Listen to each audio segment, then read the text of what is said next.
Sang Sabda Menyapa. Renungan Harian Selasa 7 Maret 2023 disusun dan dibawakan oleh Bruder Rustatu. Selamat mendengarkan. Saudara-saudari yang terkasih dalam Kristus Tuhan, sebelum memulai renungan kita pada hari ini, marilah kita mengawalinya dengan tanda kemenangan Kristus. Dalam nama Bapa dan Putra dan Roh Kudus. Amin.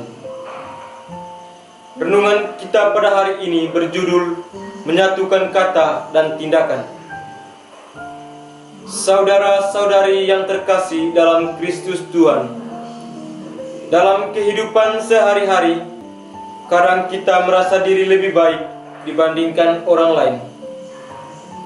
Kita merasa diri lebih taat, lebih saleh, lebih aktif dalam pelayanan, lebih peduli pada orang miskin dan terpinggirkan, merasa paling kudus, lalu dengan gampang meremehkan, mengejek, dan menghakimi orang lain.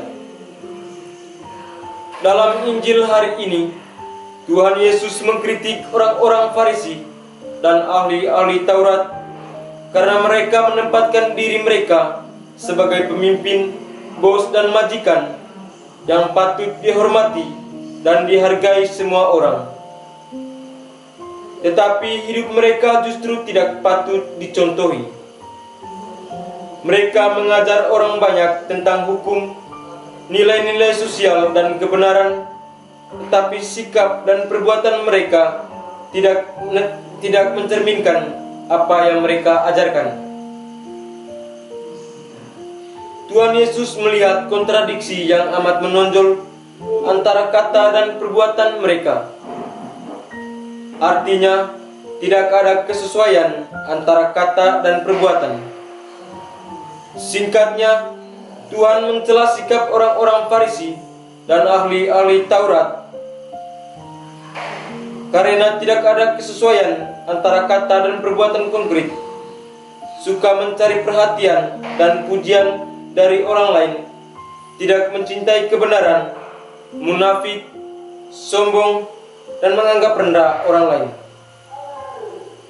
Karena sikap-sikap yang tidak terpuji inilah, maka Tuhan Yesus berpesan pada masyarakat sederhana agar mereka boleh mendengarkan ajaran dari orang-orang Farisi dan ahli-ahli Taurat, tetapi tidak boleh meniru teladan hidup mereka yang kurang baik. Saudara-saudari yang terkasih dalam Kristus Tuhan, Tuhan Yesus mengajak kita agar menjadi pribadi yang seimbang, yakni menjaga kesesuaian antara kata dan perbuatan. Kita tidak boleh bicara dan mengajar orang lain supaya hidup baik, sementara diri kita sendiri hidup penuh dosa. Terkadang kita juga bersikap seperti orang-orang Farisi dan ahli-ahli Taurat yang munafik. Kita menuntut orang lain supaya hidup dan berbuat yang benar, tetapi diri kita sendiri melakukan yang tidak baik. Tuhan mengajak kita semua supaya mampu menyelaraskan antara kata dan perbuatan kita. Sebab iman tanpa perbuatan adalah mati. Semoga. Amin. Kemuliaan kepada Bapa dan Putra dan Roh Kudus, seperti pada permulaan, sekarang, selalu, dan sepanjang segala abad. Amin. Dalam nama Bapa, Putra, dan Roh Kudus. Amin.